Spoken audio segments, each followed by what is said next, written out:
старший оператор групи СПП, позивний Кракен. Була в нас одна операція, операціон. Назвали ми її Сікаріо. Що можу сказати по цьому питанню? Дивіться відео. Пускаємо їх ближче. Пацики, мені тільки що пуля прилетіла зліва. Бачу, пі***а, готовий. Пробивай!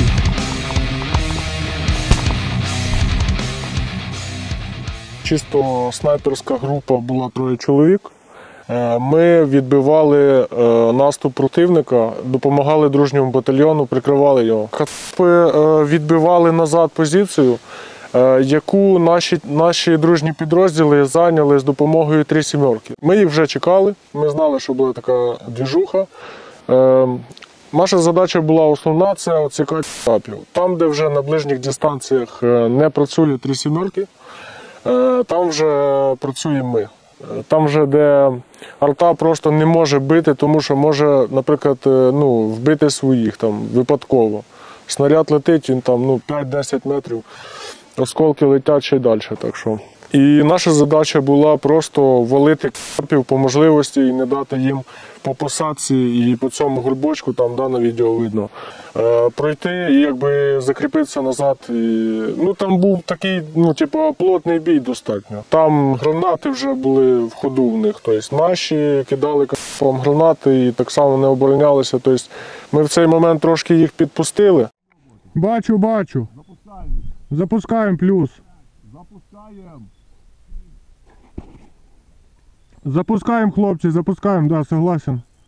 Нас було 3, да, ми зразу 3 пострілами одночасно. Там на відео там буде видно. Коротше, тіпи пропали, це саме головне. І далі вже морально-психологічний дух в них упав після цього, да. І далі вже ми спостерігали, як вони там трошки заникались, трошки вони там почали перекатуватися, переповзати. Але свої наміри штурму вони не покинули.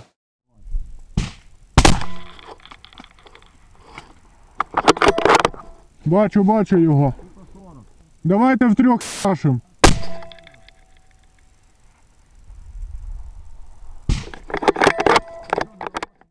Трошки вони відтягнулися, був момент, і там вже допрацьовували 3 сімерки. Те, що ми бачили, там на відео видно, що арта прилітає добре, і там тільки, як то кажуть, не посипалися.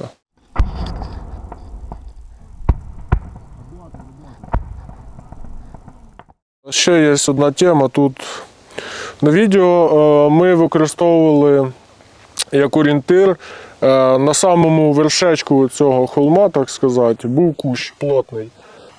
Ми його прозвали «Кущ».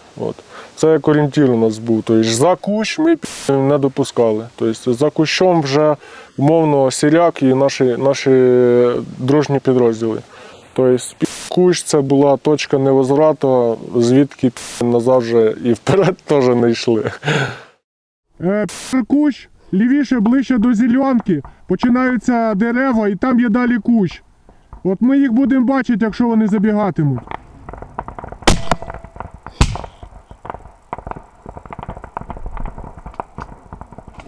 Перекатується, сука! Добивай! Я думаю, що ми свою задачу тоді виконали. На тому напрямку було декілька таких операцій. Ми туди ходили, так сказати, конвеєром. Не підходив до них і не питав, не дивився, чи вони здохли, чи ні. Кількість 200-х була достатня для того, щоб відмінити свою операцію і не продовжувати наступ. Але були нюанси, що і кацапи теж по нам працювали. На відео так само видно і чутно, що прилітає пулька. В принципі, ми йшли на ризик вже, але задачу виконали і були щасливі і довольні. Стріляє 2 стрільця одночасно з різною поправкою на вітер. А дуплет – це значить постріл робиться одночасно. В нашому тройничку, я казав, нас було 3, да? Ми прозвали тройничок. Ми так спрацювалися, ми були то лі напарники, то лі партнери, там непонятно, коротше. Були певні шифри, певні, так сказати, загадки один для одного. У нас там була команда степлер, Я там Кракен, Горіх, команда Степлер. І він, типу, знає собі, що він змотує удочки і знімається собі, умовно. Це слово значить то-то. І, типу, ми собі упростили задачу без цих репінь, шипінь. Ми собі просто там Сікаріо, Степлер, там Горобець, бла-бла-бла.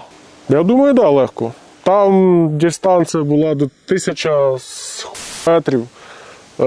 Можна було одною лентою наробити дуже багато ой-ой-ой. Ми не будемо сидіти в окопі і просити дружні підрозділи, там, попрацюйте, а ми тут бамбук покуримо. Тут чисто був спортивний інтерес. Це була наша робота, це була наша розвідка, це було наше очікування холодної ночі. Можу сказати, що це 3-7-5 і, в принципі, хто знає, той знає.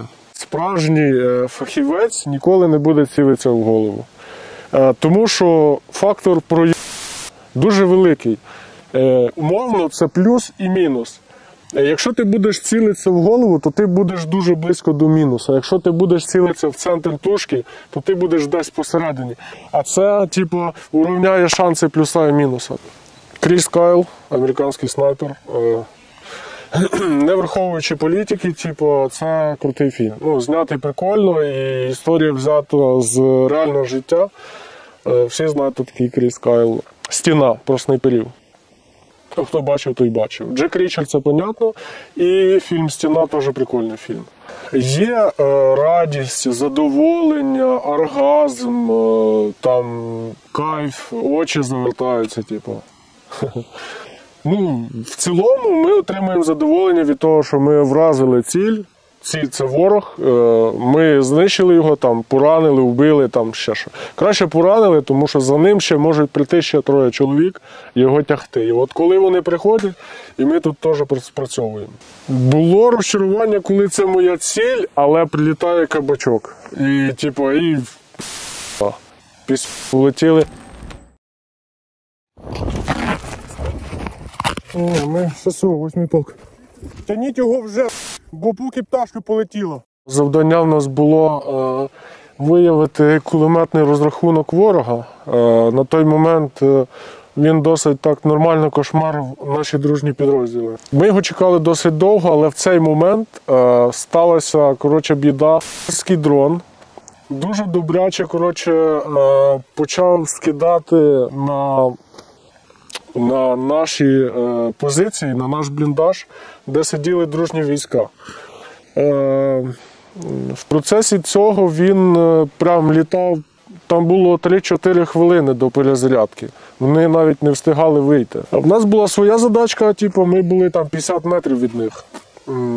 Але у нас був зв'язок на цю піхоту зав'язаний. І ми чули, що там відбувається, там був треш. Тіпи не могли вийти звідти, бо він тупо швидко постійно літав, скидав, летів, заряджався, знов скидав. Тобто ми це все фільмували, як він летить. І в певний момент він скинув, він полетів. Ми з напарником вирішили рухнутися туди і допомогти пацанам. Я прийшов перший туди, витяг одного хлопця.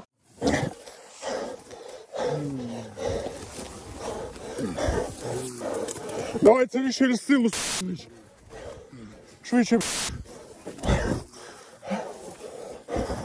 Перетягли в інший бліндаж, там, де ворог, в принципі, не знає, що там бліндаж.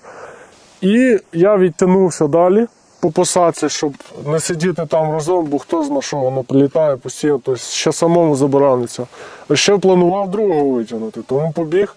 Потім він прилетів, скинув, полетів, я в цей момент прийшов. Ми витягнули другого типа, він був важкий.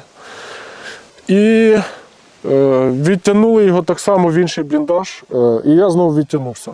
На оттяжку став за дерево та й тікав собі. Дрон прилітав, там вже в бліндажі нікого не було.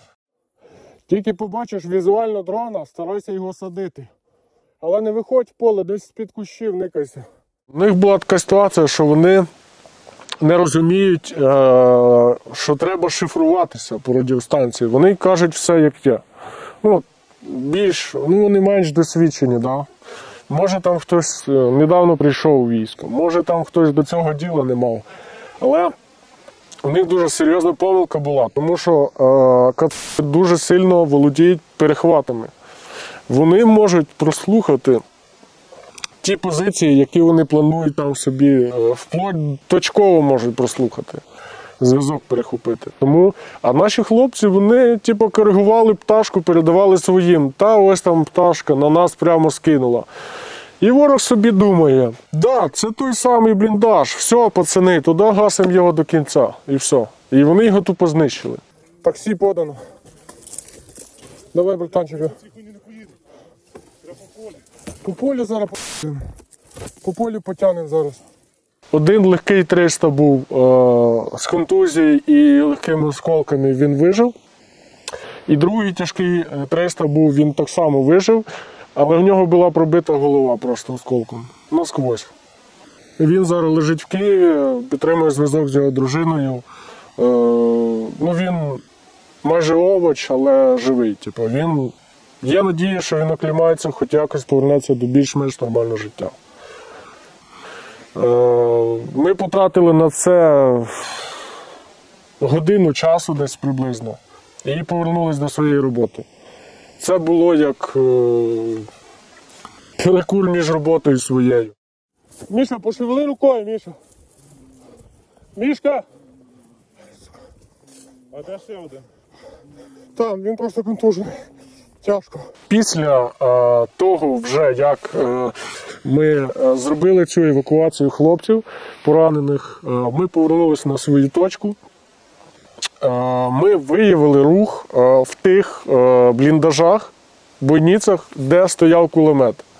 Була стрільба звідти, і ми вже після того, не чекаючи, розрядили туди все.